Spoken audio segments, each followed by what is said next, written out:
Standards for leaving the workforce with disability today on The Disability Guy. Stay tuned, tell your friends, and join us after this.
Thanks for joining us once again. We appreciate everybody watching. K-ROG here. We've got some big news coming up, big stuff happening this month, so be on the lookout for changes. But as for now, here's Rory Rickstrew. Howdy. Have a good weekend? I did have a good weekend. As I was just telling you, I made a chowder. I was going to make a clam chowder, but when I went to the store, they only had one can of chopped clams. So I ended up making clam, oyster, scallop, tilapia chowder, which was just as good. Yeah, one can of chopped clams is one too many in my home. No. You know, hey, to each his own, I guess. Yeah, not your thing. I've always loved New England clam chowder. It's always been one of my favorites. But I don't suppose that qualifies me as disabled, though, does it? No, I might think you're crazy, but probably not in the right way. No, so I was going to chat a little bit today, just kind of the folks that are out there that are maybe thinking about leaving the workforce, have got some health issues. And the question I always get is, am I disabled? Well, we've talked about this a little bit before. If you're under age 50, any job in the national economy is open to you. It doesn't matter if you know how to do it. It doesn't matter if you have the skill set. It doesn't matter if you know how to type. Doesn't really matter. Because you can learn, is the theory. Right. Yeah, that's right. You're young enough to learn. Now, odd, of course, that at 49 and a half, you're young enough to learn, but at age 50, magically you're not anymore. Well, I'm proud to be almost 52. Therefore, I'm an old dog, and there will be no new tricks, right? That's right. We told Will this morning he was incapable of learning, I guess. That would be news to a lot of people, I think.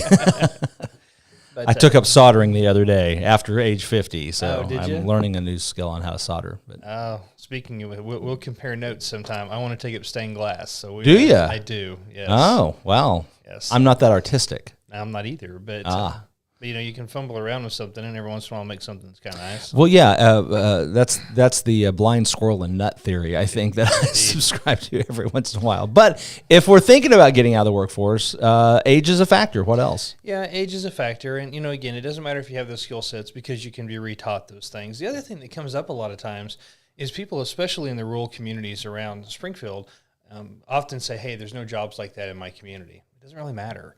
It used to matter. Social Security, they used to look at the region in which they had to identify jobs that were available to you as the state of Missouri. Well, you get into Kansas City, St. Louis, there's a lot of jobs that don't exist in Cape Girardeau or in Rogersville. So that's always a concern for folks. But they've changed that now towards jobs in the nation. Wow. So if that job exists anywhere in the country, and you may remember years ago down around Houston, they had a hat factory, Paramount Hat Factory. There was also a shoe factory down there. I don't know. It was in Mountain Grove, Brown Shoe Factory. My great-grandmother worked there. Oh. But there were a lot of jobs in those shoe factories that were relatively low-skilled, relatively easy to learn, relatively repetitious type jobs. There was a lot of jobs that people could go back to, shaping shanks rather in the shoes, putting on labels. There's just a lot of things that fall within that. Somebody punches the eyelets in the shoes, for example. And those jobs don't really exist around here anymore, but they do exist in some places in the nation still. Yeah. Another concern that I get a lot of times is, whether you have the ability to get to work. So it doesn't matter if you don't have a car, doesn't matter if the bus doesn't run. Social Security actually gives no consideration to how you get to work. It's just what you're able to do when you're in the workforce. So if you live out on a 120-acre compound in the middle of nowhere, that doesn't matter. That's correct. Maybe a little more relevant to our conversation. If you've had seizures, Can't drive, and they've taken your driving privileges from you, it doesn't matter. Wow, that seems like it would bear directly on point, though. You would think so? Because they wouldn't let you be a bus driver. Yeah, correct. I mean, you can't take on occupations that require you to drive. Yeah. But how you get to work is just really a consideration. Interesting. And you'll see folks too, with DOT screenings, they can't pass, et cetera. And so, as far as the occupational aspect of the driving, they can't do it. But getting to and from work part just doesn't really matter. So I was watching Rocky V with the family last night. Have you seen Rocky V? I don't know. Okay.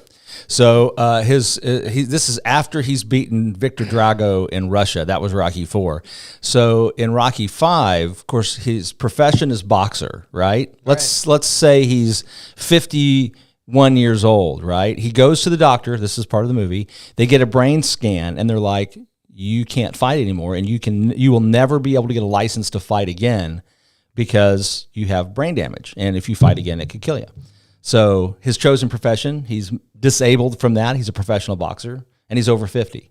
So what's that do to him? Yeah, so actually what happens... Let's talk about Rocky. There you go. When you turn age 50, they actually take desk work off the table. So if you haven't had office work skills or have desk work skills, you're probably not going to get trained those things. But everything above desk work is still available to you. So light work is where we're going to see retail sales clerk. We're going to see hotel desk clerks, dry cleaners, fast food workers, Dollar General staff, those type of things. So plus age 50, can't do your occupation anymore, but you can still do light work. He could go work at Hardee's. So he could go back to Mickey's old gym and train new boxers. Sure. Okay, well, and that's what he does. So, and then he gets in a street fight. It's awesome.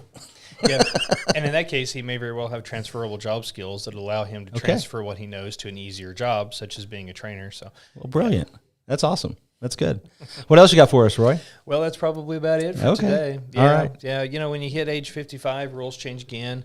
They take away all that light work. At age 55 plus, we start talking about moving cinder blocks at Menards, construction cleanup, some packing and receiving. Wait, what? At 56, you got to bend over and pick up heavy cinder blocks? Well, in order for them to deny you, right. So the rules are getting more favorable to you as you get older, right? So at age 55, we take away desk work and we take away light work. And so what's left for you to return to is what they call medium work.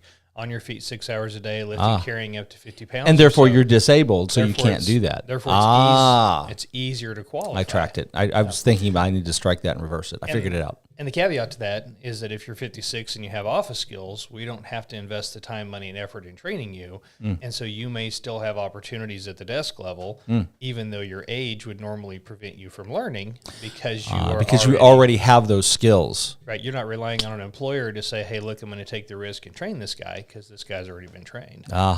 Understood. Well, if you have questions for Roy or would like to find out more, give him a call today, 417-882-1800. Go to his website, yourdisabilityrep.com. Check out all the videos of fantastic information there, and we will be back tomorrow with the Morning Waffle, and Wednesday with Dollars and Cents. Friday is the Mom Show, and Roy's going to be back Monday.